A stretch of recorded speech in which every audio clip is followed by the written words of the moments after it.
Tariq Ramadan, bonsoir. Bonsoir. Vous représentez évidemment un point de vue engagé, vous connaissez l'Égypte. D'abord, l'armée. Quelles sont ses motivations, son pouvoir notamment économique? C'est un empire économique? Oui, je crois que quand on parle de l'armée, il ne faut surtout pas penser qu'on parle uniquement de la sécurité du pays. On parle d'un secteur qui est tenu par l'armée à 30 à 40% et jusqu'à 60% de façon indirecte. Donc c'est véritablement une très très grande puissance. On dit on est très loin du modèle turc. La laïcité, par exemple, ce n'est pas vraiment une question pour les militaires égyptiens? Mais non, parce que la vraie question, vous savez, les frères musulmans ont été élus à la suite d'élections. On peut les critiquer, on a le droit, je l'ai fait, d'autres l'ont fait. Maintenant, ce qui s'est passé, c'est un coup d'État le 30 juin.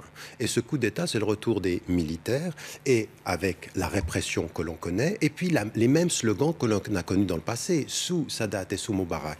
Le fait de les appeler terroristes, le fait de les appeler extrémistes, et le fait de dire ils brûlent des églises, alors qu'on a, par exemple, l'Elminia, on a un prêtre, un père copte qui dit non, c'est le Baltari, il y a les milices pro-Moubarak qui brûlent les églises, les font passer pour Tariq Ramadan, les frères musulmans élus démocratiquement, mais très contestés. On les a vus, ces millions d'Égyptiens descendus dans la rue, ça, vous les reconnaissez? Mais bien sûr qu'il faut reconnaître, bien sûr que l'année dernière, il y a deux choses qu'il faut dire par rapport à cela. D'abord, il y a eu des millions, maintenant il y a eu des experts qui ont dit les 30 millions, c'était des chiffres un tout petit peu farfelus, bon, 18 millions. Ils étaient extrêmement nombreux. Mais justement, les images ont été données par l'armée aussi. Il faut aussi savoir aujourd'hui qu'à l'heure où je vous parle... Non, mais attendez, il faut à l'heure où je vous parle, les médias égyptiens sont dans une propagande terrible. Donc, ceci, on le connaît. Maintenant, à côté de cela, la critique d'une année de pouvoir, on ne change pas un pays en une année, il doit être faite. Mais dans l'année, les militaires qui tenaient toujours le pays ont fait en sorte qu'il y ait des restrictions sur le pétrole, sur l'essence, des restrictions sur l'électricité, ont empêché la population. Le lendemain du coup d'État, l'électricité revient, le pétrole est de nouveau accessible. Il y a quand même quelque chose qui s'est préparé des mois auparavant. Tariq Ramadan, si on se rappelle le printemps arabe, énorme sentiment de solidarité avec les Égyptiens. Il y avait presque ce cliché du sympathique blogueur avec son mug, son wifi, etc., tellement démocrate.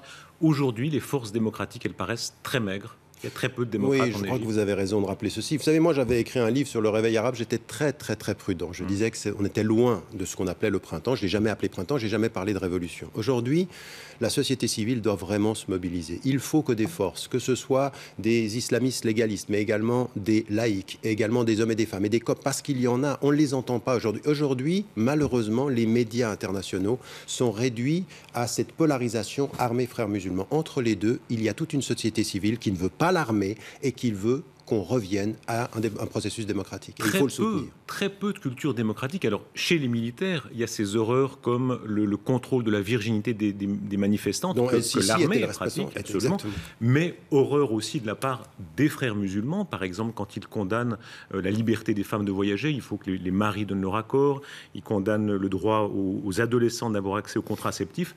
Là aussi, une culture démocratique très basse chez les frères musulmans. C'est pas une culture démocratique, c'est des conservateurs et ça c'est une chose. Oui, non, mais attention, parce que ce dont vous parlez ici, c'est pas les frères musulmans, c'est les salafis qui ont cette position. C'est le communiqué officiel des frères musulmans. Non, c'est les salafis qui ont cette position-là. Les frères musulmans sont des conservateurs. Ils sont, par rapport à un certain nombre de ces questions-là, et doivent être l'objet de critiques. Ça, c'est une évidence. Vous les condamnez, ces positions-là? Ces positions-là, pour moi, elles n'ont absolument rien à voir avec l'islam et il faut absolument changer ceci. Maintenant, il faut faire attention. Le jeu des salafis à l'intérieur de l'Égypte, soutenu par l'Arabie saoudite, je vous rappelle que ceux qui soutiennent les salafis sont les premiers gouvernements à avoir soutenu l'armée, c'est-à-dire le gouvernement saoudien. Mot personnel pour conclure, Tariq Ramadan, vous êtes vous-même défendant du fondateur des frères musulmans, vous portez un nom en Égypte, vous n'êtes jamais retourné sur place, n'est-ce pas? Non, mais même ces dernières années, j'ai refusé parce que l'armée tenait toujours les rênes du pouvoir, je l'ai toujours dit. On vous proposera un ministère, une place, un rôle.